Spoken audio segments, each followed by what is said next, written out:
Hey, come a little closer for a second. I want to show you something real quick. It's kind of strange when you first hear it, but stick with me here. For 30 straight days, I ate only one meal a day. Yeah, just one. And believe me, a lot of things happened to my body during that month. Some of it surprised me. Some of it honestly caught me off guard. So let me tell you what that whole experience felt like. But first, if you enjoy listening to stories like this, you might want to hit that subscribe button and turn on the little bell. That way you won't miss the next time I sit down here and share something interesting. All right, now where was I?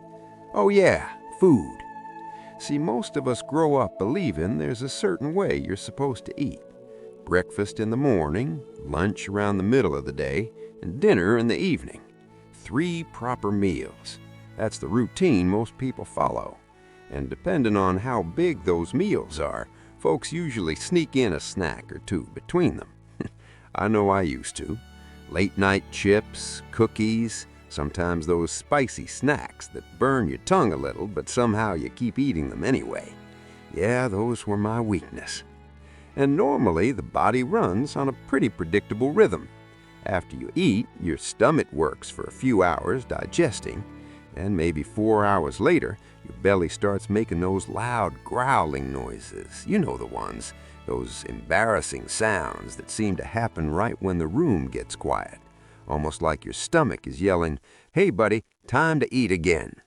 But lately, more and more people had been talking about these eating schedules. You probably heard of them. Things like intermittent fasting, where people change not just what they eat, but when they eat.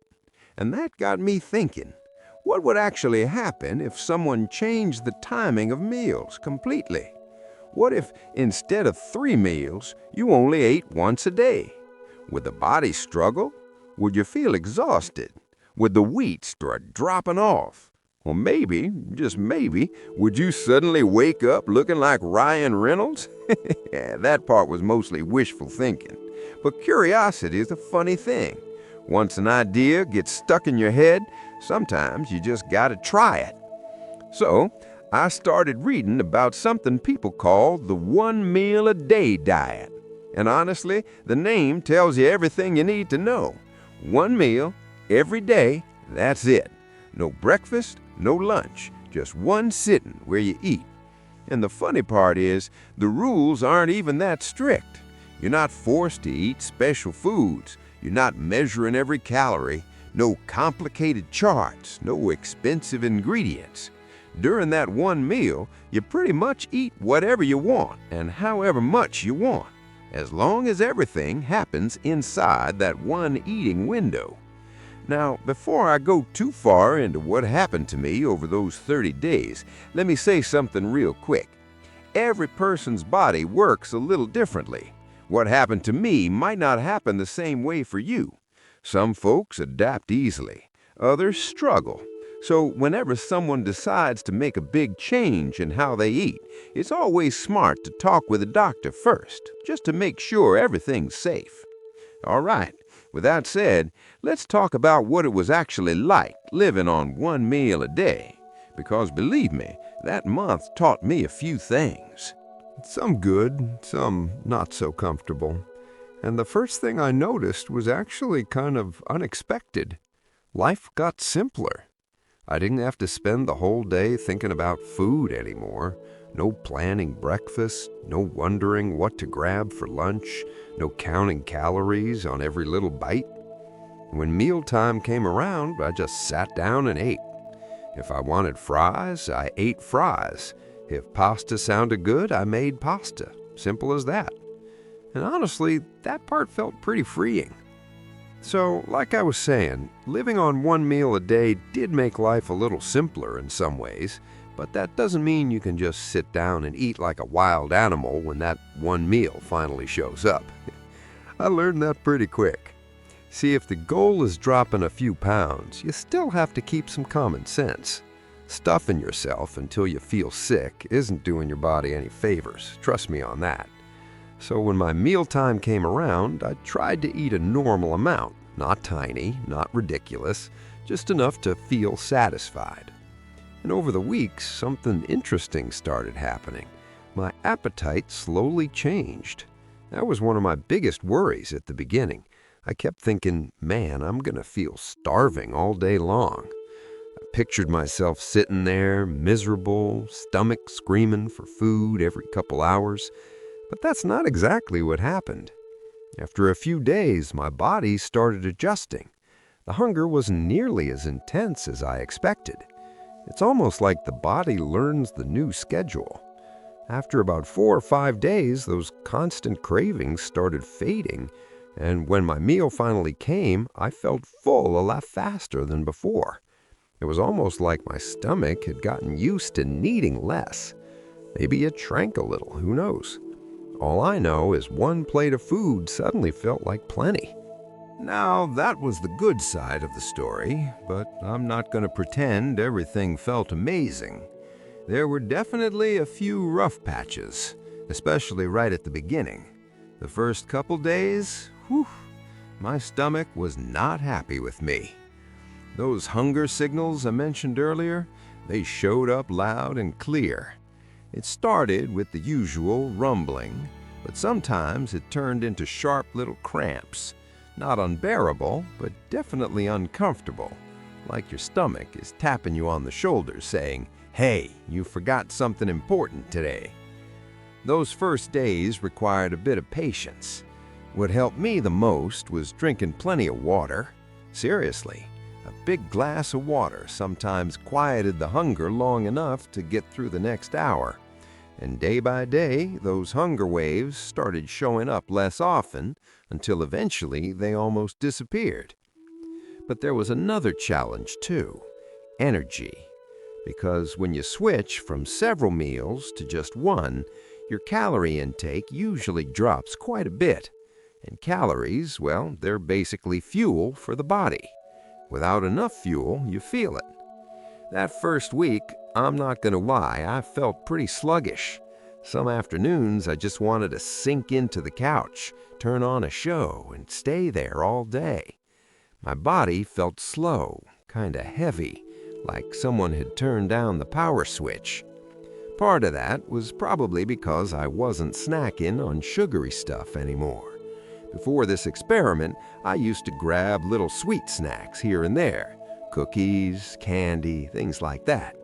Those quick sugar boosts were gone now, so my body had to learn a new way to manage energy, and that adjustment took a little time. But here's the interesting part. After about a week or so, things started evening out. The tired feeling slowly faded. My energy wasn't bouncing up and down anymore. It became more steady, not hyper, not drained, just balanced. And once my body found that rhythm, the one-meal routine actually started feeling pretty normal. Strange at first, but normal after a while. So looking back on that month, I'd say the experience was a mix of ups and downs. Nothing magical, but definitely interesting. I kept the routine going for 30 days. That was the goal from the beginning. Could I have kept going longer? Probably. But honestly, this wasn't some competition. And from what I read, doing something like this for too long without proper guidance might not be the best idea anyway. So after those 30 days, I decided that was enough for the experiment. And that's when I really started paying attention to the results, because by that point, my body had definitely changed a little. So after those 30 days finally passed, I stepped back for a second and looked at what had actually changed. First thing I noticed, the scale had moved. Not dramatically, nothing crazy, but a few pounds were definitely gone. And I could feel it too. My clothes sat a little looser, my body felt lighter. Not just physically, but mentally too. There's a strange kind of satisfaction that comes from sticking to something difficult for a full month, especially when you know you could have quit halfway through. There were definitely moments where I thought, man, this would be a lot easier if I just grabbed a sandwich right now. But I didn't. I stayed with it. And when those 30 days were over, I was actually proud of that. Not in some big dramatic way, just quietly proud, like when you finish fixing something around the house that's been broken for a while. You look at it and think, yeah, I did that. Now, before I started this little experiment, I did spend some time reading about it, because the internet is full of opinions when it comes to diets. Some people swear by them, others warn you to stay far away. So I tried to look at both sides. One thing that kept popping up during my research was the idea that men and women can react differently to fasting styles like this. Women's bodies often need more iron in their diet, and when someone only eats once a day, there's a chance they might not get enough of it. So for some women, that kind of eating pattern might not be the best choice.